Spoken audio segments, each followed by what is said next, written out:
name's Alex Cooley. I'm the director of the Harriman Institute here at Columbia University. And this is an event that's being co-hosted, co-organized with EurasiaNet, who's been covering Central Asian affairs and news since 2000. Usually, what we do in regional studies programs is we provide a kind of multidisciplinary basis to understand what's going on over there, right? And by over there is the region, whether it's Russia, Ukraine, Central Asia, the Caucasus. But, of course, we know increasingly this is a transnational and a global world. And I think the events of the Halloween attack, I think, put the spotlight not only on the question of radicalization, but also different types of communities and their experiences here. And so one of the things I think it's imperative for us to do is to understand the transnational ties, the global context in which a lot of the Eurasian communities that we study operate in, especially now in the 21st century. So that's part of our intellectual mission here. And I am absolutely delighted to have 4 high-quality experts here to discuss the issue. And you have their bios online, so I'll just give you the brief versions over here. Next to me, Navbahor Imamova, who is a prominent Uzbek journalist at the Voice of America and a leading Washington-based authority on geopolitics and national development in Central Asia. And she has covered Central Asia and the U.S. for over 15 years on TV, radio, online, and she is very familiar with the issues confronting the Uzbek community, both here and over there. Actually, Pete Leonard has served as EurasiaNet's editor for Central Asia since mid-2015, based in Bishkek, now in Dushanbe.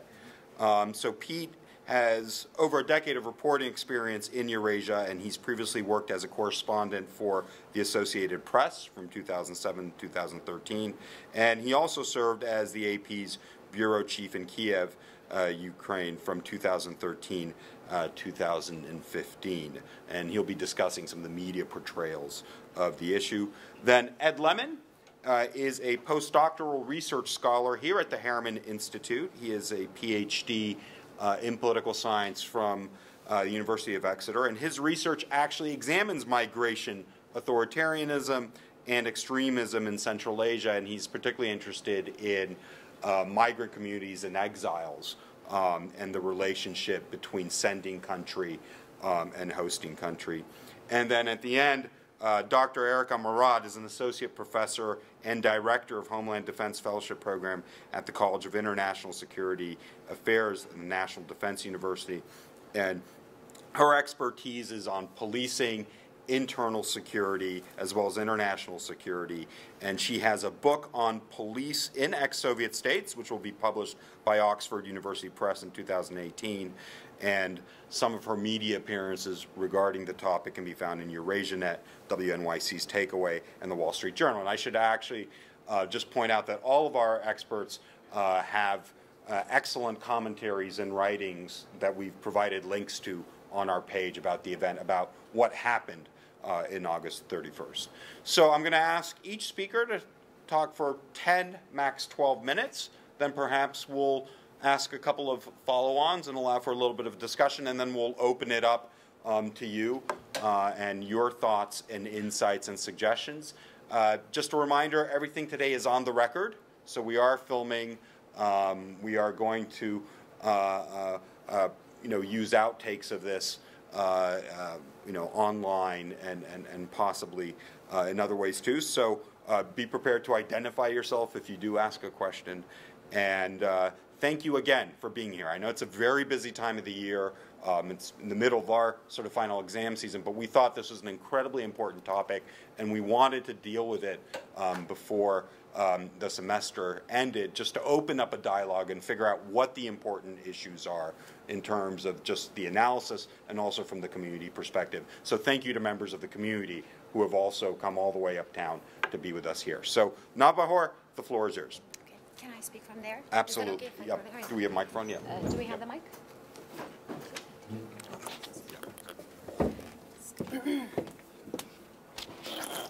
Thank you. Thank you so much. Thank you, Alex, and the Harriman Institute, Justin, and the EurasiaNet for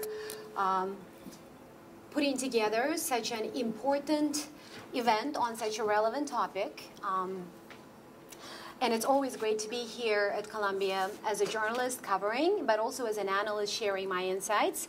Whatever you hear from me today will be my own views. I'm not speaking on behalf of the Voice of America, even though I'm a proud VOA journalist and broadcaster. What you will hear today from me will be from someone who's been covering the community for over 16 years. And I definitely have a lot to say about the Uzbeks of New York, about the Uzbeks of America. But what I want to do today is speak to you about Uzbek diaspora. I want to provoke you a little and argue that the term itself obscures more than explains. And I'm going to do this by making 4 basic arguments. I don't think Uzbeks are a diaspora yet. And I think we overestimate them when we call them a diaspora. And I'm not going to go with the Wikipedia definition of diaspora. I want to, first, I'm going to tell you what I think a diaspora is and isn't. In other words, what criteria make a community more than just a group of people who have immigrated from the same place to the same places. Basically, people from the same land who happen to land in the same land later. Second, I'm going to dig into my own experience with this community in America to tell you why I don't think that the community meets these criteria. Third, I'm going to talk a little bit about what it would take for the become a diaspora here. They need to become a part of the U.S. civil society, which is huge, and they need to find their place in this society. Diaspora, as I said, is not just people, from the same land who happen to land in the same place. It's not just the people who speak the same language. It's not just the people who, meet for cultural events, celebrate holidays together, and, when it comes to Uzbeks, there are just a lot of events where people come and eat plov together. And that doesn't necessarily make you a diaspora, because guess what? A lot of Americans like to eat plov too. And to me, a community becomes a diaspora when it's organized, when it has a sense of a group that has a shared goal, and they're organizing on the same platform to meet that goal. And you don't have to always share the goal. Sometimes, nobody is expecting Uzbeks to become one big umbrella group, based in Washington or New York, and then other smaller groups follow them. But that's the very widely held view within the community. They think that somewhere someone should start a big Uzbek organization, and only then they will follow them. And that they've been waiting for a long time, and nobody has done that yet. There have been many attempts, but none of them really got where a lot of people seem to aspire. And to be fair, it has taken a lot of time for a lot of groups here, immigrant groups here in America, to become a diaspora, and some have never become. Uzbeks have been living in the United States in large numbers since 1950s, but they are still seen as a new wave community of recent vintage. Somehow we seem to think that Uzbeks have just arrived here, but they have been here for a long time. Actually, the whole existence of the Voice of America's Uzbek service is explained by the fact that there were a group of Uzbeks in Washington in late 1950s who actively lobbied to create this service. And they used their political influence and power to do that. And many people who worked in the service for many years were the prominent members of that community. And they too aspire to become a diaspora at some point, and that dream hasn't come yet. Hasn't come true yet. And some groups, as we know, in this country do cohere. And I want to take the example of Indian Americans. Indian Americans are very diverse, more diverse than the Uzbeks. They come from different parts of India.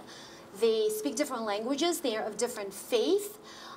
And some of them don't eat the same food. But today we look at this community as a diaspora. Why? Because culture and language alone do not define this group anymore. they have found shared goals and they have been able to organize around those goals. So we see them very much engaged politically. We see them very much engaged economically. There are many Indian diaspora groups who negotiate between employers and employees, between different kinds of interests. And so again, think of shared goals and think of, and I'm talking, I'm addressing the many members of the Uzbek community who are here today, and I want to acknowledge their presence. It's wonderful to see you here, and I'm in constant touch with a lot of you. And what is amazing about the community is, again, the most amazing thing about this country, right? They're very diverse. They come from different walks of life. They are ambitious. They are accomplished. They do not lack any talent, any energy, any ideas. But somehow the Uzbeks have so far failed to become a diaspora, a force, together. Individually, there are many people who have influence in their own fields. They have a lot to say about what's happening in this country. They're very much connected to many things at home. But again, integration has been a problem. And I think Uzbeks have to really be honest, and many of us are very honest with each other. In a nutshell, the Uzbeks of America are very atomized. They're internally focused, they're parochial, and they are not civic in the sense of organizing within the broader American body politic and economy around those issues. And those two are very, very important. Instead, as I always see, they organize within the community, and they do not organize on behalf of it.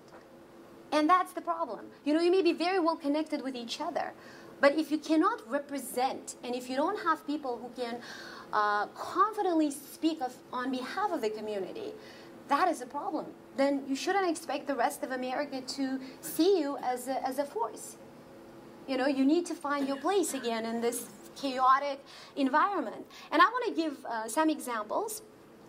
When Uzbeks are in the spotlight here, terrorism arrests, for example, the rest of America, including media, they don't know where to turn. Who speaks on behalf of the community? Who has the most reliable data? And that reliable data about the community should come from the community itself, not from the U.S. government, and definitely not from the Uzbek government. They need to know whatever they need to know themselves. But the community itself should know the key elements about it. The makeup, who is doing what, where, the awareness within the community. And another example would be, when immigrant communities in this country take economic roots, they need to be able to rely on some community groups to help them. For example, when a Chinese business gets into trouble, there are Chinatown neighborhood associations or various groups where they can turn for help, and these groups know how to deal in the political process and within the political process in this country. So Uzbeks, there are many business owners here in this country, especially in New York. We have more than a dozen of Uzbek restaurants, for example, and they're not integrated. You don't even have smaller groups that can fight for your own interests. Another example, what we see almost every week, is when an Uzbek American gets into trouble in Uzbekistan, they don't know anyone where they can reach out. There is no organized platform for action. They reach out to their relatives, sometimes they reach out to the Voice of America, or sometimes they just reach out to some individuals in the community who they expect know something about the political process. So the bottom line is that you cannot be a diaspora because you have nobody to protect your civic interests. And I think, to start with, you need to know what your civic interests are in this country. Which then leads me to the next question of, what needs to happen to change that? Obviously, you need civic groups organized state by state who knows how the government in this country works at every level. Not just, in the state, not just in your borough, just at every level. You need to connect to the rest of the civil society here. What I hear a lot from the Uzbeks here is that, we don't want to be political. Well, you have to be. There is no other way. You have to become political. And civic doesn't always mean political, by the way. You can be an economic group too. A group that really protects your own economic interests. So example, there are hundreds of truck drivers in this country now who work under a variety of conditions across state lines. They aren't well organized, even though some of these trucking businesses are owned by Uzbeks. And the reason, in most cases, are that these individuals who are leading these businesses don't like each other. They don't trust each other.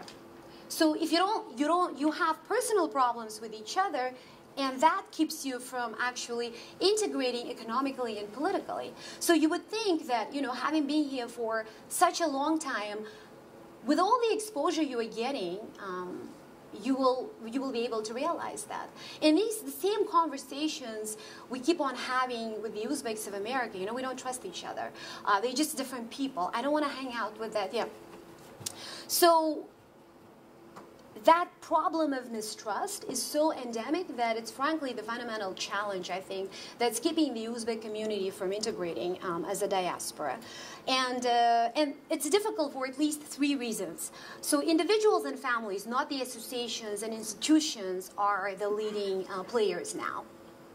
You need, obviously, associations and institutions. Second, there is an unwillingness and lack of capacity, preparedness, I would say, to lobby for political causes, including your own, you know, for your own interests. So you're not organized for action, and that is not different from the situation back in Uzbekistan, right? I mean, think of it. Just like at home, Uzbeks are full of energy, complaints, and ideas, but they're incapable of coming together to act on them. Just like at home, there is no giving culture. They have enough money to cook huge pots of plov and feed hundreds of, you know, people here, but you don't have $50 a month to fund or sponsor a civic initiative here. Just like at home, there is no tradition of philanthropy. Just like at home, you don't trust each other. Just like at home, people are sentimental about their identity, history, and culture, which is fine, but you have to be unsentimental and hard-headed enough to actually, you know, and practical enough to fight for your own interests and concerns. And Uzbeks of New York, for example, have for a long time have been wishing that the Uzbek government will open a center for them, perhaps build a mosque, perhaps provide them with some Uzbek certified imams, as they say it. But why should the government of Uzbekistan, Tashkent, care about the community that much when you're not organized yourself? And that's the basic question we hear from the Uzbek officials. And in my view, I think Uzbeks have been talking a lot about this for a long time, but you have, the community has missed every opportunity to come together. And the recent terrorism case is actually another biggest example. The event has frightened the community. It has engaged its you know, collective interest within the United States. But the response has been more defensive and less organized. And I think that has to change. And there are many people in the community who realize that, but realization is not enough. You have to act. And, you know, I will stop here, and I'm hoping that we'll get a lot of interesting questions so that we can discuss other issues that I couldn't really address here. Thank you. Navbahor. Thank you very much for that candid presentation that really kicked off things. So next I'd like to ask Ed Lemon to give his talk. So, as we all know, unfortunately Uzbekistan and Central Asia in general has reached attention of audiences in the West and in the United States for all the wrong reasons. Obviously, Uzbek nationals or ethnic Uzbeks have been linked to attacks, including the last year's attack at Istanbul airport, the New Year's attack in a nightclub in Istanbul, the Stockholm attack in April, and the St. Petersburg attack in April, and then most recently the Halloween attack here in New York. After these events, unsurprisingly perhaps, and I know Peter will talk about this in more detail, many Western and other media sources sort of put out a slew of articles, you know, talking about, shall we be now looking at Central Asia as the new exporter of terrorism, Uzbekistan as a hotbed of extremism, in particular the Fergana Valley. To what extent is this true? What can we know? What do we really know about radicalization and recruitment of Central Asians? Well, when we look at the statistics, based on the Global Terrorism Database, which has been compiled by researchers at the University of Maryland, from 1976 to 2016, of the 170,000 attacks worldwide, 269 took place in Central Asia. Now, around half of these took place during the Tajik Civil War, which was obviously a situation of state collapse. Other events that are in this database that perhaps have limited links to transnational terrorism include the events in Horog in 2012 and 2014, the Andijan incident in 2005, and various other incidents that were really linked more to local politics than to transnational terrorism.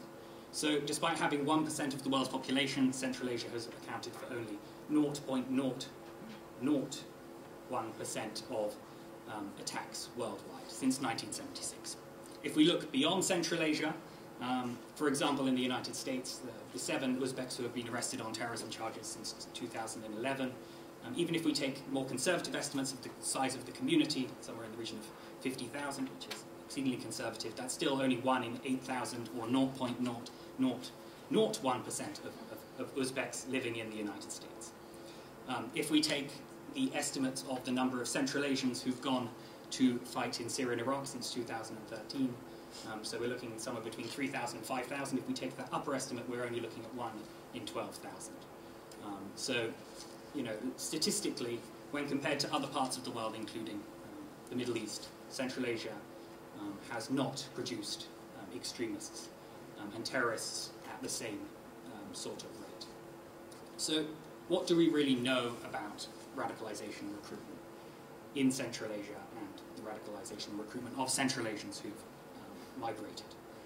Obviously, there are a number of challenges to conducting research on this.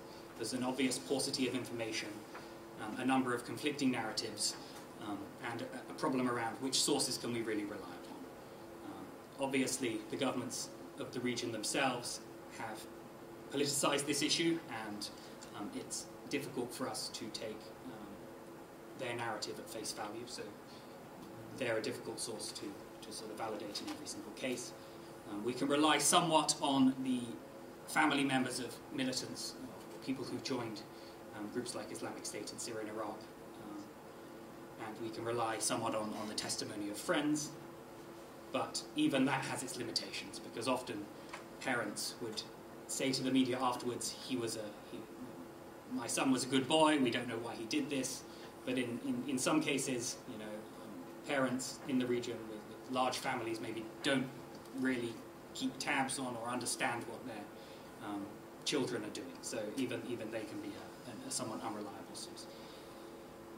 Secondly, what does it mean to even be recruited? Can we reliably say that everyone, well, if the vast majority of Central Asians, as we suspect, were recruited or radicalized after leaving Central Asia, how do we know when they started accessing this material? How do we know what sort of inputs and processes were taking place before they migrated that maybe played a role in them being more susceptible or vulnerable to radicalization? And I'll come back to that later. So I think, you know, these caveats aside, and there are many unknowns and many challenges to conducting research on this, what sort of picture can we build up from the available reporting on this? So my research has largely been on cases of Tajiks, but I've looked at sort of more broadly, and my comments will mostly be related to recruitment processes that are taking place primarily amongst migrant communities in Russia. And I know Erica will talk a little bit about comparing the cases of what's going on in Russia and what's going on in the US in her presentation. So governments in the region in particular have argued that 3 factors lead to young people in particular being radicalized from Central Asia. So first is that they have a lack of education, and therefore making them sort of more vulnerable to the recruitment messages of radical groups. Secondly, that they're mostly from poor backgrounds, making the offers of work and offers of money by terrorist groups more appealing. And third, that many of them are religious radicals. They have formal religious education. They adopted a Salafi approach to Islam before being recruited into Islamic State or other groups. So the available evidence suggests that although this is true in a small number of cases, in the majority of cases where we have available information, this is often not the case. So a number of recruits from Central Asia have had high levels of education. Saipov, as we know, studied at quite a high level finance in Tashkent. Nasim Navbahor, who was a Tajik recruit in April 2015, he dropped out of Moscow State University, where he was studying, to travel to Syria in 2015. One of the early spokesmen for the Uzbek community who joined Islamic State, Abu Usman, was the son of a high-ranking police officer from Andijan and had studied at law school in Uzbekistan before joining this group. So portraying them as being uneducated and oblivious to what they're doing robs them of any agency. And I think the evidence suggests that many people make quite a conscious decision to join these groups. Secondly, poverty, although some people are from relatively poor backgrounds, linking this to education, a number of the individuals who joined were from relatively prominent families, such as Saipov. So not all of them were seemingly joining the group purely for monetary reasons.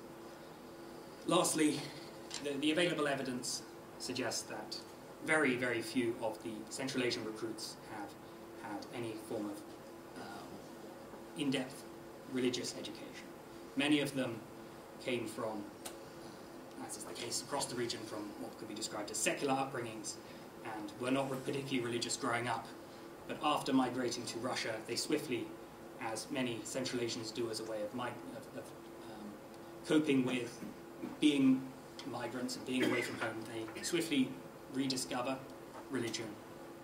And due to this lack of religious knowledge, the ideas of sort of good versus evil, these simplistic tropes that are put out by groups like Islamic State are suddenly more appealing. So although many Central Asians, having migrated to places like Moscow, do turn to religion, a small number of those turn to more radical or extremist forms. But most do not come from any sort of background in religious education. Some, however, do, and this is sort of reflecting more broadly sort of Western foreign fighters, some have criminal backgrounds. Nusrat Nazarov, who was one of the main spokesmen for Tajik fighters in Syria, was a petty criminal and a small-town drug dealer in Kulob in the south before migrating to Russia and then joining ISIS. So it's difficult to build up a profile because no one profile exists and no one pathway exists. These are complex things, but these are some of the arguments that have been put out, and the available evidence suggests that the case is otherwise. So what sort of drivers, what sort of broadly push and pull factors are we looking at? So broadly, we're looking at a situation where the vast majority of Central Asians have joined extremist groups after leaving the region. They've migrated to a new place, they've perhaps lost connections with their home community or struggled to integrate within their new community, which they found. So there's a process of sort of social marginalization that we've seen in other cases, particularly of second-generation Muslims living in Western Europe, for example. And then there are some specific grievances that are being picked up by extremist messaging. And I think very importantly in this, and I know that Erica will talk about this, is this loss of status. You go from being, maybe perhaps an integral member of your community, having a place in your society, and then you go to working in Russia on a building site or in a menial job in a situation where you're experiencing xenophobia and discrimination on a daily basis. You know, this loss of status, this loss of hope for the future has made people more vulnerable. And this is certainly something that's being picked up in the messaging of extremist organizations who are saying, why would you work for these non-believers in Russia when you can come to the caliphate and have a place?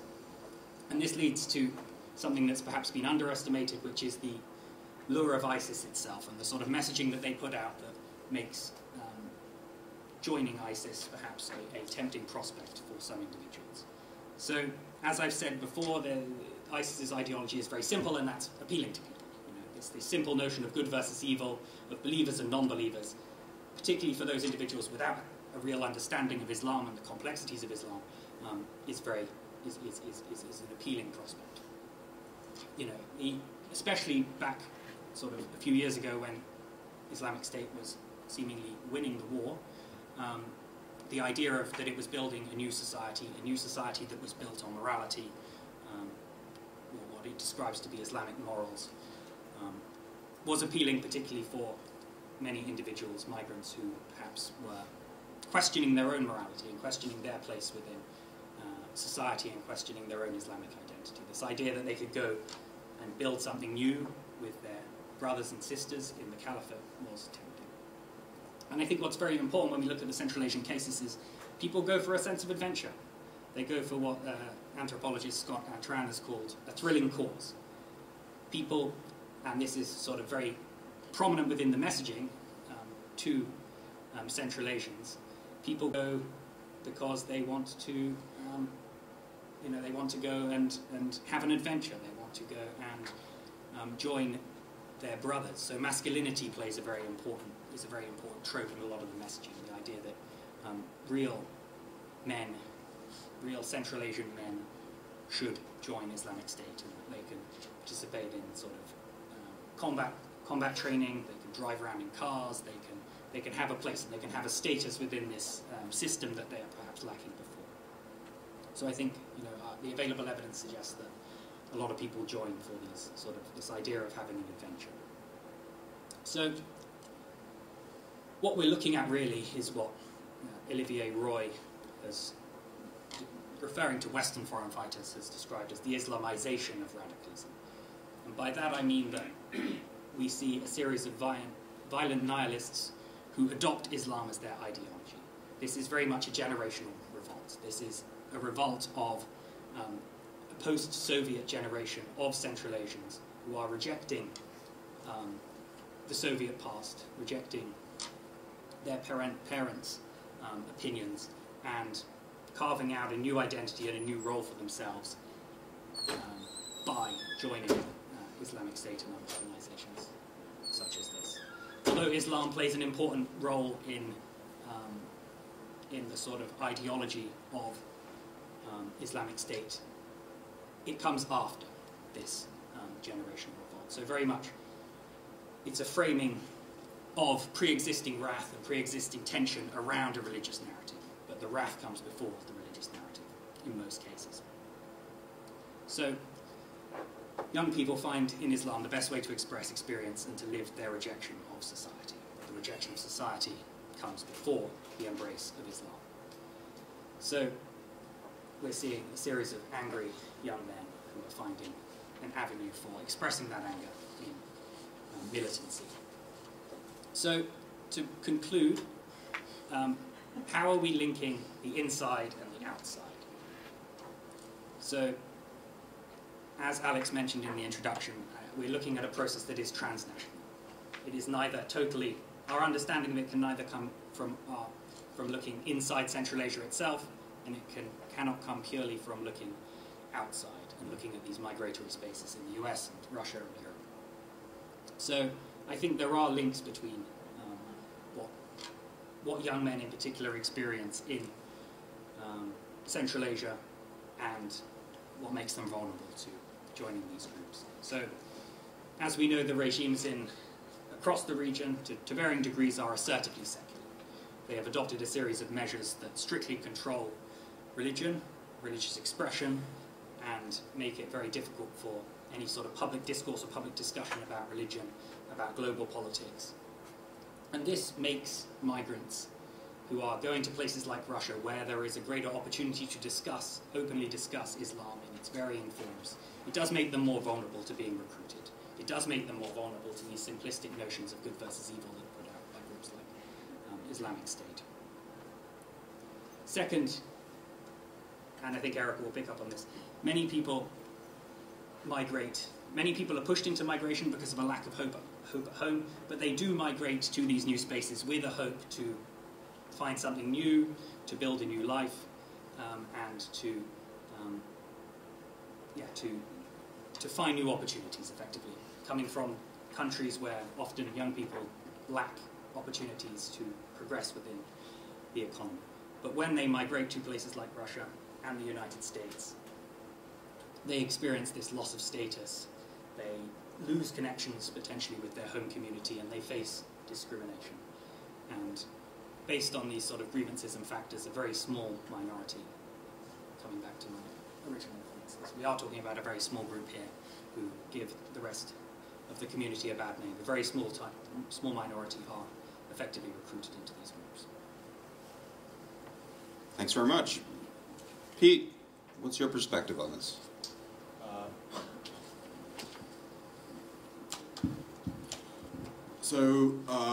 I'll keep my comments as brief as possible to allow time for questions and possibly insults later. So what I want to talk about is the media response to the most recent attacks in New York, but also in part to the terrorist attack in St. Petersburg that happened a few months ago. So by way of preparation for this evening, I performed the extremely unscientific exercise of Googling the terms Uzbekistan and, in quotes, breeding ground to see what results it would throw up. I initially did it just in the immediate aftermath of the Halloween attacks, but then I decided to actually do it without the time restriction and just did it, Google for all time, and all of the results for that specific search actually all relate to the one attack in New York, which I thought was very telling. Now, I'll speak a little bit about what I feel about the term breeding ground.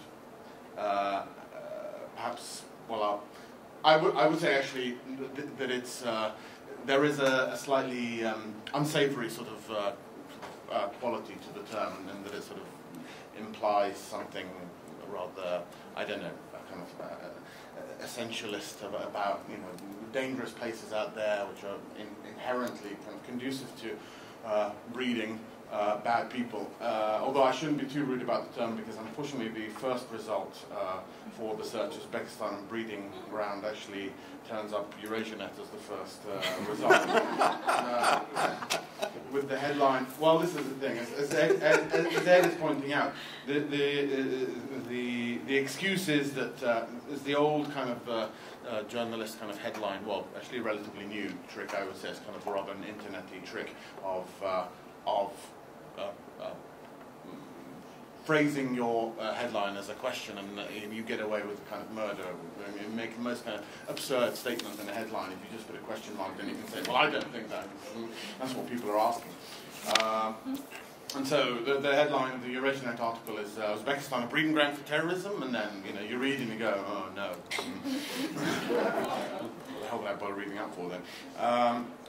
The second hit is actually the Sun newspaper, which speaks in very lurid terms of the depraved truck massacre, and then on and on and on it goes. All pretty much, the article is all pretty much along the same lines, and I have to say, I suspect, not to blow our own trumpet, but given the general tenor of a lot of the articles that come up, I suspect that quite a few people may have come across our article before venturing on their own piece. But I have to say, and I realize this might be slightly kind of ruining the consensus perhaps of the evening, I'm afraid of the view that the media coverage of this incident has actually been surprisingly, I'm sorry to say, which is why I kind of predict insults, generally not actually that bad. I'm sorry to say.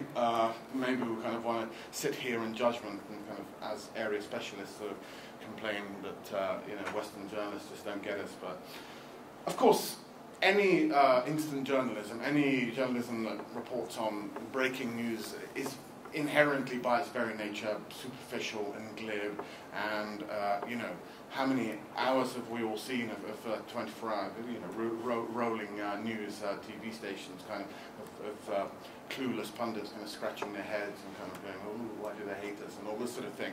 But once that sort of news cycle had progressed, so it seems to me on this occasion, actually some surprisingly thoughtful pieces here and there. Yes, even the best pieces perhaps. And I wouldn't exclude myself even in this, fall into the usual kind of pitfalls and traps of just making some perhaps slightly crude generalization. Sometimes it's a genre thing, right? So the very phrase hotbed of terrorism, breeding ground. I mean, they're genre phrases which journalists, your fingers just kind of write them on their own. Unfortunately, I don't blame myself as much. And you know, but it has long been the case that the immediate sort of post-terrorist attack reaction tends to be this kind of terrible soul-searching about, you know, why would people do this? And this incident was no exception in that case. And yet, it seems to me that, as I say, just to repeat myself, that there were, you know, I'm thinking just top of my head, even publications like BuzzFeed and even, I want to say, not The Nation, but Julia Ioffe wrote a piece which had a rather, The Atlantic, which had a very objectionable headline, but even, you know, it wasn't a great piece, but you should try. So, you know, I'll say that we are, I think, collectively getting better. And I would attribute this to a couple of things. One, I think there has actually been a Trump effect in play here, in that I think that well-meaning journalists, in order not to sort of be perceived to be repeating sort of Trump-like rhetoric about, you know, the awful migrants and the terrible things that they do, sort of in a defensive way try to sort of write against that received, I don't know, wisdom isn't perhaps the word, but and then of course then there's you know the other kind of parallel trope is, you know, the kind of Fox type commentariat where, you know, angry sort of red-faced people complain about, you know, why are these migrants allowed to come in the first place and blah blah blah. Anyway, but fine, there's nothing we can say here or anywhere that's going to stop those people from saying these ridiculous things. So, I mean, that's just kind of barking at the moon as far as I'm concerned. So I would say, on a constructive note, that there is a role for us as a reasonably specialized media outlet to play, and I think that I hope that we played in this instance of getting out there with content that's as nuanced as possible, and even doing it not at times when there aren't terrorist attacks and there aren't crises going on. I mean, this is a constant exercise, and we're kind of, you know, filling the kind of information sphere with what I hope is nuanced content out there that, you know, the journalist in a hurry Google and kind of copy for their own purposes. And then, you know, there's also a role to be played by the specialists in the field, and Ed, I think, was a particularly active speaker in the wake of the recent terrorist attack, and again with the kind of corrective that he very in great detail put forward this evening. And you know, the specialist community, the scholarly community needs, it is incumbent on the scholarly community to put itself forward in these situations and provide those correctives, because it's simply not on to just sort of sit back and smugly kind of go on about, you know, silly journalists who get it all wrong without, I mean, if it's wrong, then fix it, you know, do something about it. Central Asia though, has always suffered from, you know, this very generalized, inaccurate reporting, just because it is such a sort of an obscure part of the world, and so unknown to so many people, and has always in recent history been seen through the lens of you know, the security narrative in Afghanistan, and you know, sadly that's a kind of a blight which I think will take a long time for the region to shake off.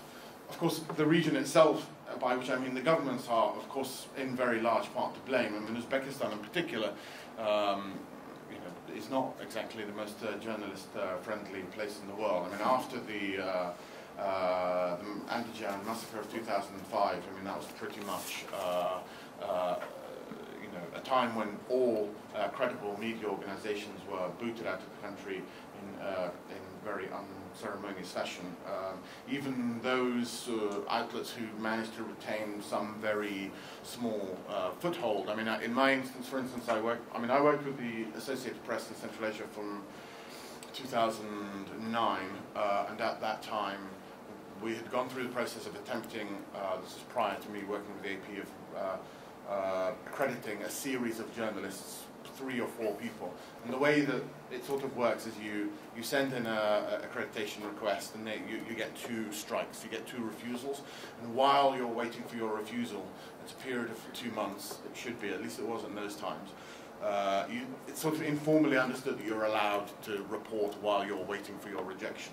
So it meant that each future rejected accreditation applicant would be allowed 4 months of reporting, except with the AP that each one of those people, after their 4 months, would then be summoned. I mean, this happened, would be summoned to the General Prosecutor's Office and be given kind of, a bit of a hard time, and, after the 3rd and 4th person that this has happened to, you start going, well, is the penny worth the candle, or the other way around, whatever the expression is.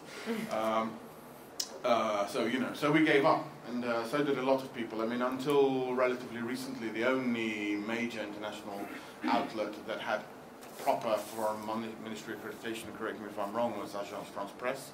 I know, of course, Radio Free Europe and the Voice of America has its kind of spies everywhere, but operating in a very dubious manner. No, not in a bad way.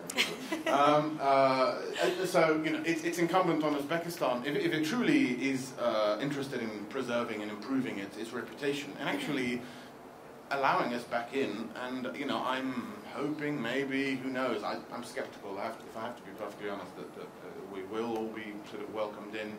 We speak a lot these days about some sort of opening, some sort of thaw taking place, but I'm rather skeptical that it will, in fact, happen. But if it does, then all the better. Because, when we get there, we don't write about terrorism. We write, God, I mean, sometimes when you get really bored, as did happen to AP before they were booted out, write features about bread, and, it's a bored journalist will resort to very desperate measures. Just on one final point, so my time is running out, is that I think where the media definitely falls down and deserves considerable opprobrium correctly is that the human rights kind of element of the story is really given very little play. I mean, in terms of the human lives and suffering that oppression in Uzbekistan and other countries in Central Asia, the amount of suffering that the government policies have caused in these places, I would say, arguably, if we're going to look at it from a purely utilitarian point of view, it considerably outweighs anything that terrorism has ever managed to wreak. So, it's only appropriate and morally responsible as journalists to try and reflect that aspect of the story as passionately and in as much detail as we do the terrorism issue. I think on that note, I'll close, because I'd be very happy to hear people's questions at the end. Pete, thanks very much. Erica. Okay, so the estimates of how many Central Asians now have migrated to the United States and Western Europe vary from tens of thousands to up to 300,000 people, as presented by Women in ROL recently, and that includes Western Europe, not just the United States. But very little is known, so we don't really agree on numbers, and we know very little about those communities in Western countries. There is quite serious research of migration from Central Asia to Russia and Kazakhstan, ethnographic research now emerging, but I know of only one book about Central Asian migrant experiences in the United States, and that book is about Kyrgyz migrants, and I think it was published in 2007 or 8, something like that. So when Saipov case happened, thanks for appreciation of the scholarly correction, but I would say that even Central Asian experts were fairly confused about what's going on, how did this happen, who's this person, what was his life like, because we just don't know what happens in communities. Journalists might have a better idea, but as academic communities are not as informed. In the meantime, in the United States and in just Western countries, there is a very respectable and diverse literature on pathways to radicalization. Thoroughly researched with different communities, ranging, in here in the United States, ranging from understanding of white nationalism, to Somali communities, to sovereign citizens, to MS-13, and so on. And I have to, if I am to summarize this literature and then use it for Saipov case or other cases in the US, that would be the following. So radicalization is a kind of double-step process. It at first requires for an individual or a group of people to, what Ed also talked about, lose significant self-worth through humiliation, abuse, social isolation, mental illness, or some kind of traumatic experience. And then it has to be coupled with quest for renewed self-worth, self-significance. And sometimes people radicalize into 12 hours of yoga every day. Other people radicalize into drugs or some kind of other violent or non-violent behaviors. But in the case of terrorists, they're already they're robust and very convincing ideologies out there that are accessible to them. ISIS being one of them. So if we look, if we try to analyze Saipov's case, what happened around him, what happened in his life, what happened around him, and then what is going on in the United States, by also using this literature on radicalization, there are more or less 3 levels of analysis. First is individual, second is community-based, and third is this broader political context. And so on an individual level, some of the questions we can ask, and I think Tsarnaev brothers present a very good case here. How integrated did he feel? What were his expectations of his life in the United States? What were his subjective understanding of economic success? And unfortunately, what we know from Tsarnaev's case is there is this elusive idea of American dream that not only Central Asian immigrants, but immigrants from around the world share, that you don't find in Europe.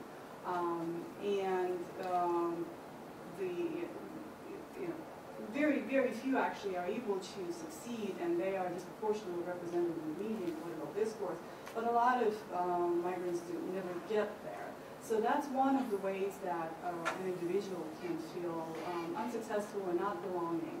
And if that also coupled, and I know there's little sympathy for that anywhere I talk about it, but for Tsarnaev, coupled with other things going on in the family and his community, this was a very important trigger for his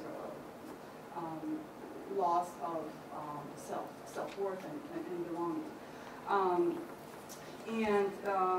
So it's a very subjective understanding, and it's obvious it will be coupled with traumatic experiences or mental health and so on. So this is the individual level. And then community level is also very interesting, and that's what Navbahor was talking about. How is the community, the immediate community, it doesn't have to be necessarily an organization, but a family, a neighborhood, other resources to stabilize environment around vulnerable individuals. Because radicalization presumes that there is a vulnerability somewhere, individual vulnerability. Are they able to stabilize the environment? Can they, do they have good relations with law enforcement, with community leaders, with schools? So all these aspects are very important to understand the type of environment where Saipov lived. And then also to have a look at what kind of challenges and resources do Central Asian migrants have? We can try to analyze what are the points of weaknesses when they arrive to the United States. And of course, the broader political picture is the Trump effect, the language of exclusion, humiliation, and I think some members, and we need to think about it deeper, some members of Central Asian communities, or maybe communities from North Caucasus or Azerbaijan, they can be double humiliated through at least 2 different narratives. One is this demonization of Muslims that we hear today in the media. But the second one is demonization of illegal status here in the United States, and the language that DHS, the Department of Homeland Security, uses now is illegal aliens. So it might be very isolating for some members. So it's a double, a double subjugation of some members of the community. Central Asian and post-Soviet migrants' experiences both unique and common when you compare it to migrants from other Islamic, predominantly Islamic countries. They're unique because I think, and this is my speculation based on research of migration to Russia, they're somewhat more educated with somewhat better knowledge of English and with somewhat more stable political backgrounds. I mean, if you compare migrants from the Middle East, for instance, or some South Asian countries. But it's also common because of there is a search for economic prosperity and stability.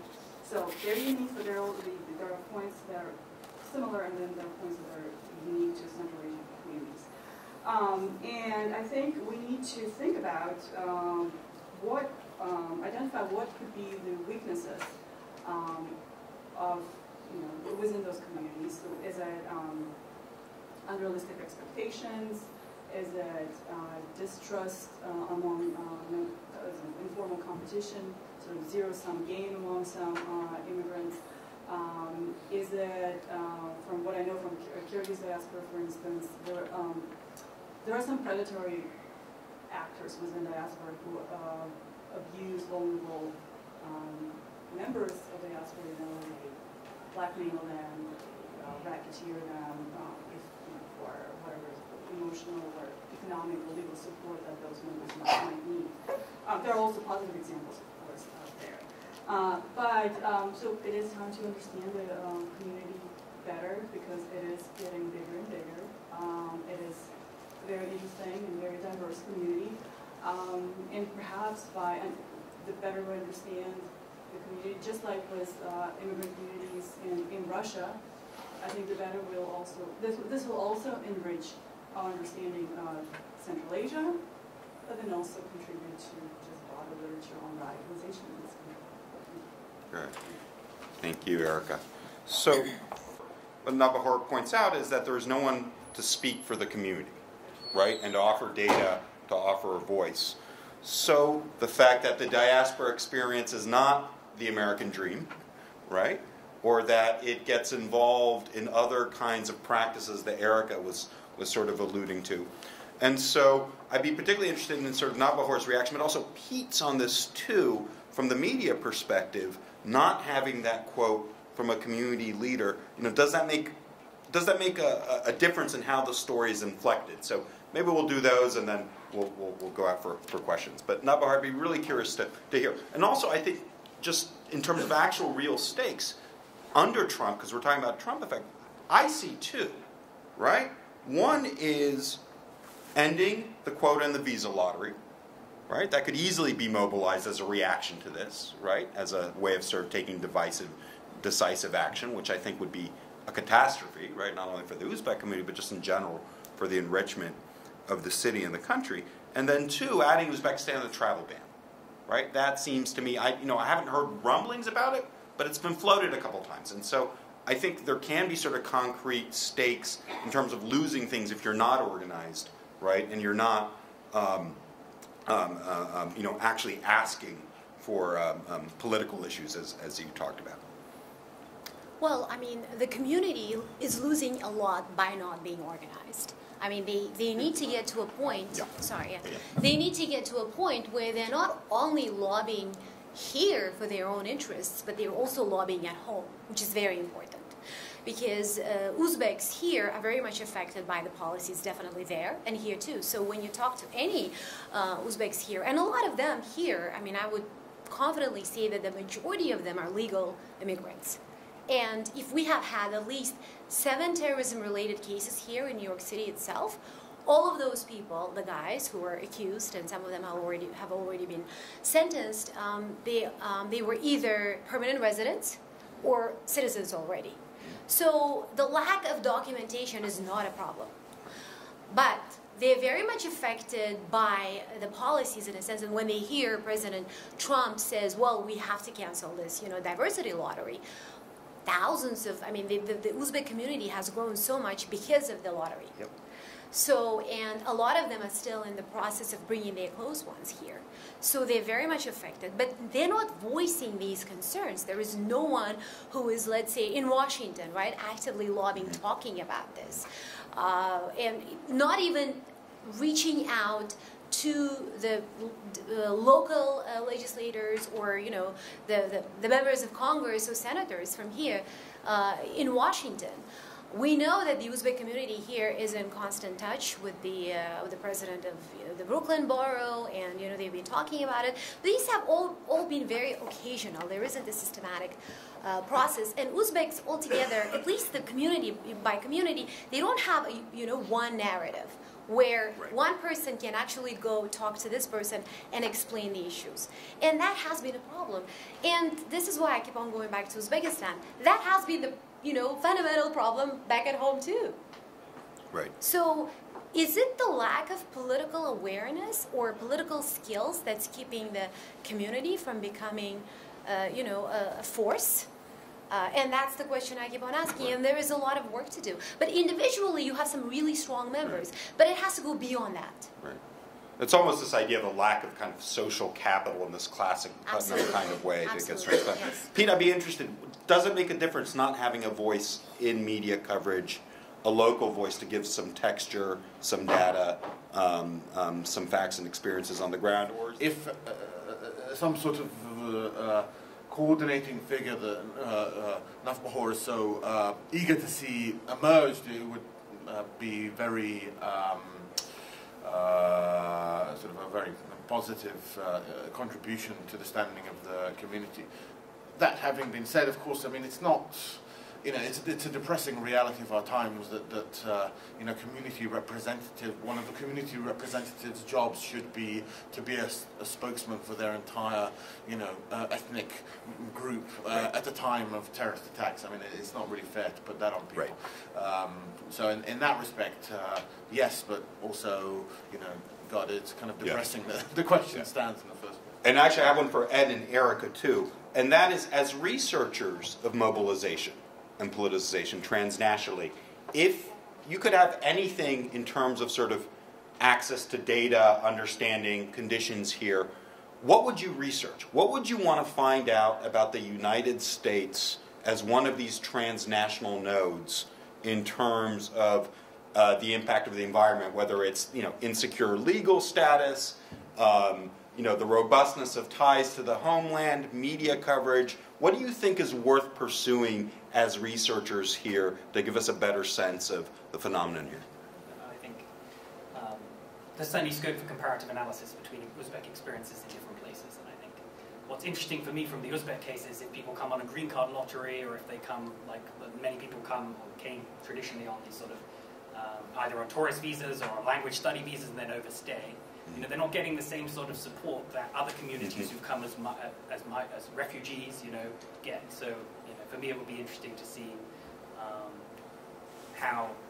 what support services are available to people, whether that lack of support, I would presume there is a lack of support, whether that makes them more vulnerable, whether coming to an English-speaking country as opposed to a post-Soviet country that's a lot more familiar, how does that play into things, as we were talking about the different sort of profiling of what sort of a person is more likely to come to America as opposed to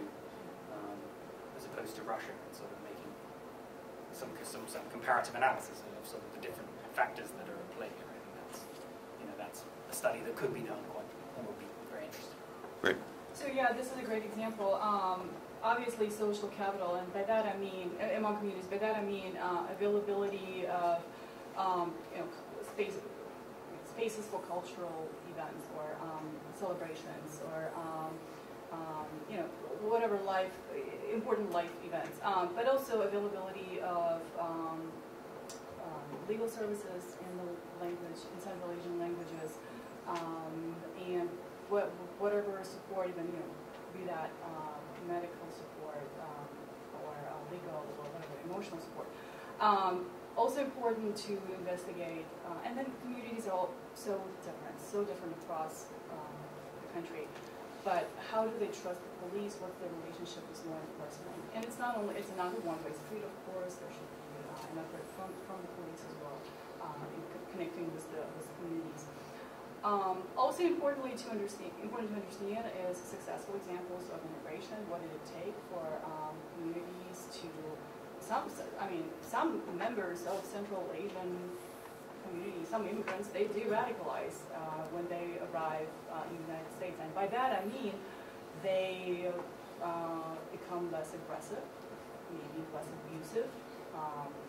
They become more law-abiding, or more hard-working, respecting hard work. So, those successful examples and what did it take for them to arrive to that point is very interesting.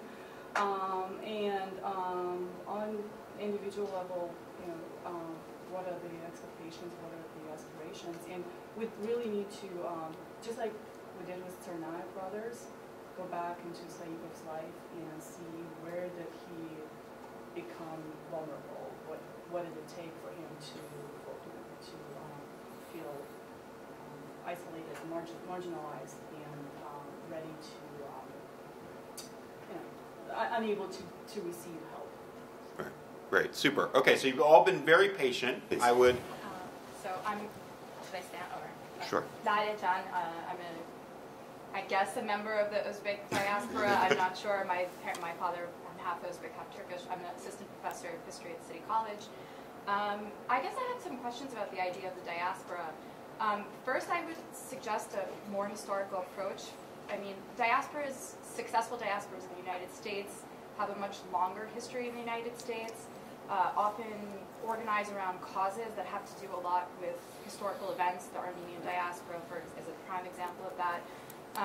But taking a longer and a historical approach to this, I think there are 2 points that I'd like to make. The first is that the first wave of Central Asian immigrants that came to the United States did not necessarily subscribe to the view of thinking of themselves as nationals of an Uzbekistan, and there was a much different type of identity of being a narrow national identity can be seen as a success rather than imposing a post-90, post-Soviet identity onto people who did not necessarily see themselves as members of a national community.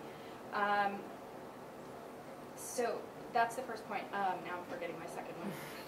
The second, in terms of related to that, if we think of Uzbeks as part of truly transnational communities or ethnic unities, so to expect them to have built a model of a narrow ethnic diaspora is also somewhat unrealistic. And then there's a huge rupture between those earlier generations and then the later migrants, where they don't share a similar experience of having come from the Soviet Union, right? But then in looking at the experience in New York or in Washington, I think there's multiple layer expectation of having a diasporic consciousness and being politically active. I'm not really sure what it would really do for generations here. Come back for a response. Yes, in the back. Sir, I have 2 questions, one for Ed and one for... Just tell us who you are. Bakam Janakar with Columbia Global Freedom Expression. So I missed the first speaker's name. They came in a bit late. But my first question is to you. You talked about the reaction to the statement that will cause some kind of outcry within the community. But I'm just wondering, has there been a similar reaction to the number of Uzbeks, and there's been quite a few of them have been convicted of sort of support of terrorism in terms of they attempted to join ISIS, and I think Washington Post 2 years ago released a report. There's 6 or 7 of them for cause idea of power, and I'm interested in if you could do a little analysis of the notion of Ba'ath power applied to Uzbekistan, because it's actually a country with quite a lot of let's say holy symbols of Islam, and I think it's one of the few countries in Central Asia which hasn't been trying to nationalize Islam. Here, so every wave had its own issue, and every wave had had its own aspirations and dreams. But what has lacked, even if you go back and analyze that historic path, what has lacked, what you see very prominently, is this organized platforms where people define goals and you know, organize around those goals. So, for example, there is an American, you know, Turkestanian American association based in New Jersey, right? Yeah. Their main goal was to see independent Uzbekistan. So again, you know, the sentimental. That's how people came together. A lot of them came from Turkey, from Afghanistan, and when you talk to their members now, they'll say, you know what, our agenda is done. The next generation should take over, and they have to push for their own concerns. So concerns change, interests change depending on what times we're living in. When you talk to the members of the Uzbek community now, they'll say, we're very much concerned about our image. We're very much concerned about the lack of knowledge about Uzbekistan. We're very much concerned that we don't have enough voices out there explaining our positions. So what I'm saying is that then organize. Define those goals, organize, and explain. Why are you so upset that Americans don't know about your country? Make yourself relevant. Get out there, you know, be challenged. And those are the things, and these are very current issues. So Uzbeks can, and I'm not saying that, you know, diaspora is all about national identity. I'm actually speaking against that. You have to stop being so sentimental. Because, you know, when you talk, you know, we're very proud of our history. We're very proud of our culture. That's not enough. That's not going to make you, that's not going to get you a place in the American political system. You have to be become a part of the American body politic, whether you like it or not. So that would be a diaspora. No, but you have to connect with this society. You have to know, you have to watch what others are doing. Unless you can actually push for certain goals and become a political force. By that I mean there are thousands of Uzbek Americans now who can vote. You know, who have political roles in this society. How aware are you about that opportunity? How are you going to resolve the issues that you struggle here that haunt you from back home? You have to lobby with the, you know, in Tashkent, in the Uzbek political system. So unless you become politically active, you're not a diaspora. In the modern sense, you're not a diaspora. It's okay, be proud of your culture, have your picnics, eat your plov. But unless you get up and show yourself as part of the prominent American society, you can't get there. And actually that process of becoming a diaspora will also help the Uzbek community to assimilate. Right. So you can do all at once, and it's not just about national identity. I'm also thinking that it's mostly due, probably also due to the fact of, well, to the lack of, the absence of this culture of critical thinking, kind of the fear of persecution that is due also to history, right? Like the Soviet Union and the post-Soviet Union, that has never been really kind of encouraged this type of activism and this type of organization around economic or political goals. And so I think that's kind of, yeah, it's hard to develop that unless there's like a very strong figure. It's kind of hard to organize yourself to have that kind of community. Also, another comment is about so the recent wave of migration. In my experience, from what I've seen and what I've experienced, is that a lot of people that when the diversity lottery, the green cards, they come here for a better life, but not necessarily ready to change to have that better life. Also, they come with their families, and they want to kind of continue their community, but they're not necessarily ready for the clash of the cultural norms. You know, for example, like the ideas like the gender parity, or like the relationship with the children, like things that are in services. Take your child because you left your child alone in the car for a couple of hours, which is completely normal in Central Asia, but not normal here. Then those people feel alienated. And also the third about education. I think I'm somebody who grew up in post-Soviet Union, in post-Soviet Uzbekistan, and I can attest to the fact that education, even though there are people who attain high levels of education, but they're not necessarily good, they're not necessarily quality education.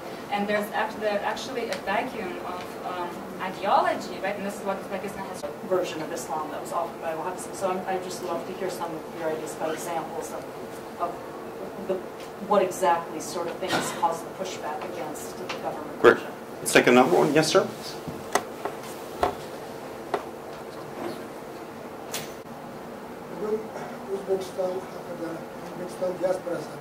Can I just ask you to speak up, please, so that we can hear? Thank you. If you just project as Speak briefly, maybe.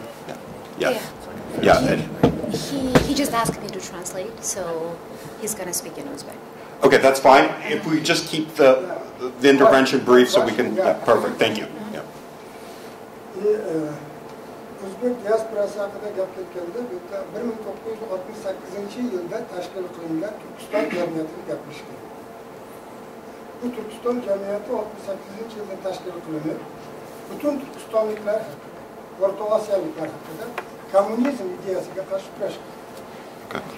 So the speaker is Narxo'ja Sodiqov. He is one of the leaders of Vatandosh community organization based in Brooklyn, and he's very happy to be here. He's very happy that we're having this event, and he says that in 1968, at that time, the Uzbeks in this area formed the group Turkistan and American Association, which we just talked about, and their main mission was to fight against communism. So those times have gone.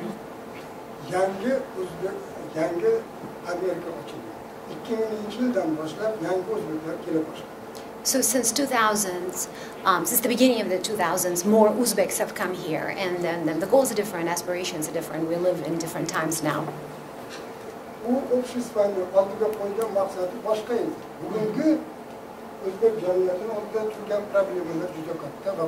So that organization had different goals and, again, aspirations, but right now the community has a new sets of challenges and new sets of concerns, interests too. Özbekler, Ruslardan keyin, Ukraynalardan keyin 3-chi millat Amerika Qo'shma Shtatlarida sonlar jihatdan ko'p. Faqat Brooklyn, New York emasmi?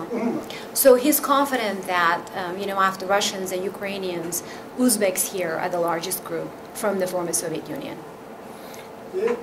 O'zbeklardan juda ko'p olimlar, professorlar, san'atkorlar, olimpiada chempionlari.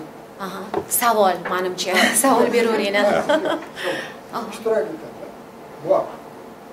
Sizni nazaringizda bugungi kunda Amerikada, New Yorkda O'zbek televideniyasini tashkil qilish vaqti kelmadimi? Va bu televideniyaga mana yosh qizlarimiz konkurs asosida olinsa. So he's asking me this question, and he is saying, isn't this time to launch? With some diaspora organization organized tomorrow, we will not be able to stop what's going on, the process going on right now. Потому что мы маленькую массу проигрываем в кибернетической войне на уровне всей планеты. Мы проигрываем.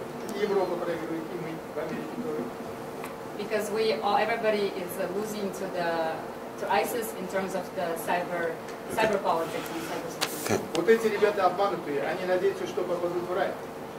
Can I just ask you to just keep your point brief, because I would like to go to some other members here. So if you could just keep the intervention. Yeah. Okay. Мы работаем в этом направлении, и я не знаю, если кто-то заинтересован, мы изложили бы свои мысли.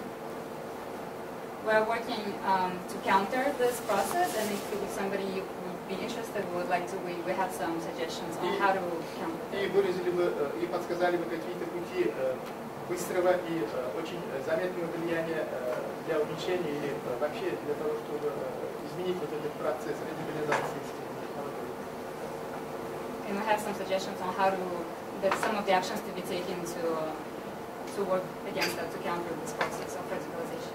Okay, great. Yeah. Oh, and a question in the back. Yep. Please.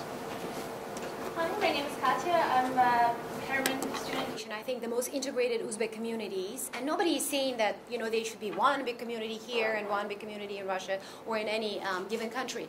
The most integrated communities now, I think, are in Russia.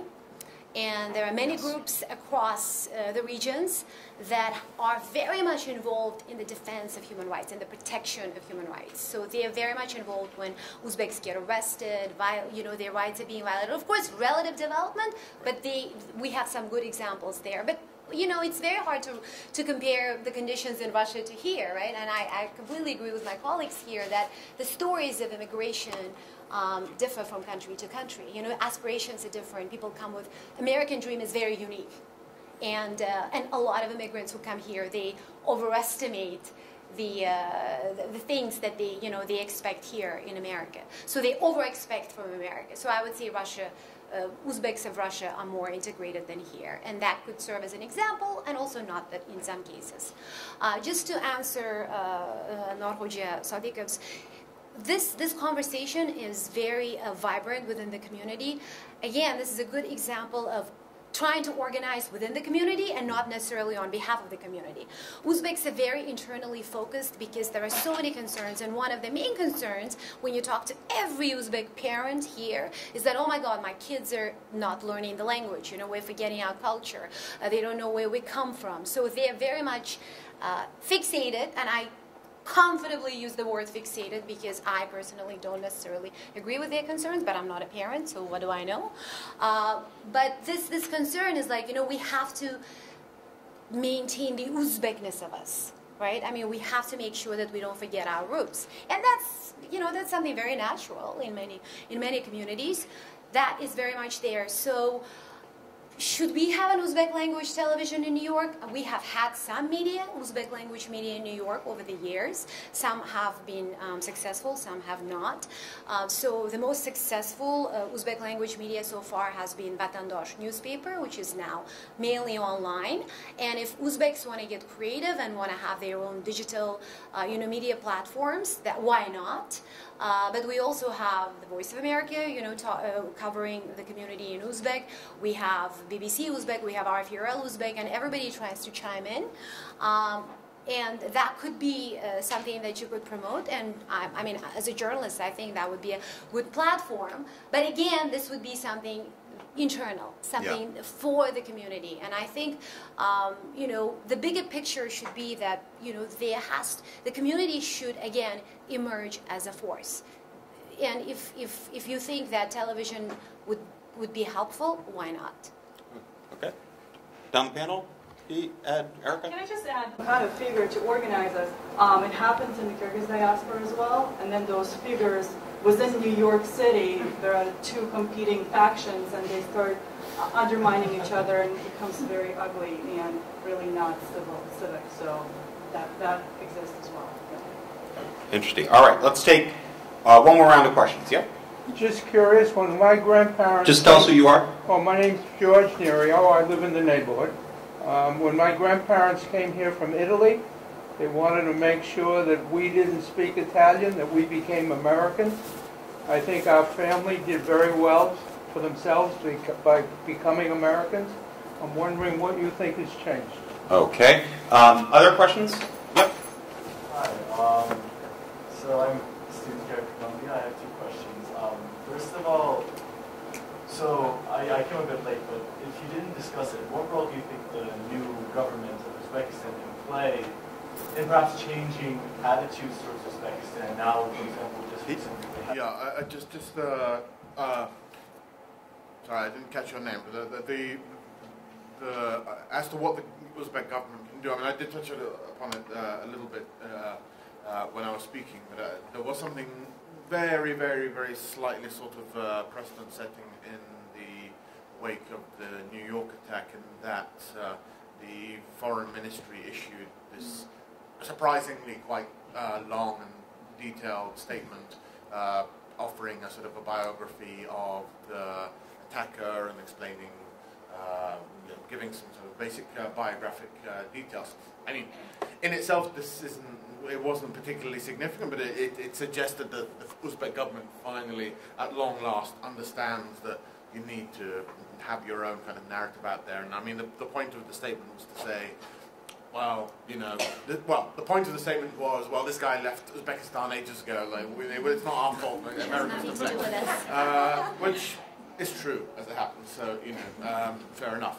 But what they could do in general, I mean, again, to reprise my point, I would say is, you know, normalize the coverage of Uzbekistan. I mean, whenever I would apply for accreditation to Uzbekistan, the Foreign Minister would always say, well, we've looked at the articles written about Uzbekistan in the last 6 months, and they're all very bad. I mean, why should we let you into the country? And I say, well, that's exactly why you should let me into the country. The only things I can report about from outside the country are when Human Rights Watch, writes a report saying, torture is rampant and all. I can only report bad stories. I can't report good stories from outside Uzbekistan. It doesn't make any sense.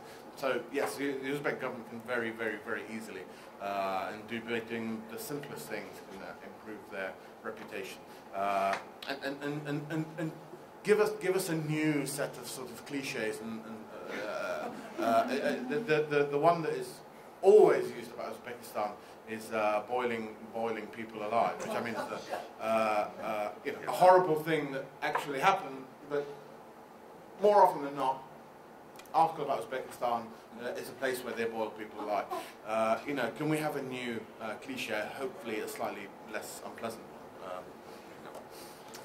So just to continue on this topic, one of the biggest changes that we have seen so far from the new government is that the overall attitude towards Uzbeks abroad has become positive, relatively positive. But I'm afraid that the Uzbek government still lacks a proper policy and definitely strategy about how to deal with so many Uzbeks abroad. And when you, in all my conversations with the Uzbek officials, they want to find ways to control them. And that is the fundamental problem, why don't you want to connect with them? Why don't you want to create conditions so that you have a more active flow of them coming into the country, visiting more? You know that there are millions of Uzbeks abroad, so why don't you think of more constructive ways to work with them? And the Uzbek government is not the most updated government about its citizens abroad. So you won't get much data from the Uzbek government. Maybe the National Security Service has some, but they don't necessarily share. But we saw some positive steps, as Peter was mentioning. The embassy in Washington issued a statement. For the first time in history, we saw a statement from the embassy, following the October 31st terror attack. And so the embassy will tell you that they're working more actively with the Uzbek community, and the Uzbek community is big. You have various cultural organizations, groups across various states, and they're trying to connect with them, obviously. But again, they haven't shaped. Maybe there are some tiny steps to shape a policy, but they don't have one. And just quickly to your question, I mean, ideally, Uzbeks here want their children to speak well, both in Uzbek and English. I mean, that's what they want to see. But a lot of parents are also, especially for those kids who are born here, they want their children to speak the native languages. And in some states now you have weekend Uzbek language courses that are being offered by some Uzbek activists, and that is welcomed by many people. But diasporas and communities are usually run by immigrants and their first generation. And when it gets to the second generation, they're not a part of it. So that's what you see within the Uzbek community. And there are a lot of people who really care about these issues, the cultural values, and then the Uzbekness of it. Right. Wow. So this is a really fascinating, hopefully first of several conversations that we will have about this. I want to thank the panel, Navbahor and Pete and Ed and Erica. I want to thank all of you for coming here during final season and taking time from the busy study regime. I want to thank members of the community who came all the way up here to Upper Manhattan. We'd like to see you again. And hopefully we'll get a chance to do this again, because this is a really worthwhile and a really engaging conversation. Thank you.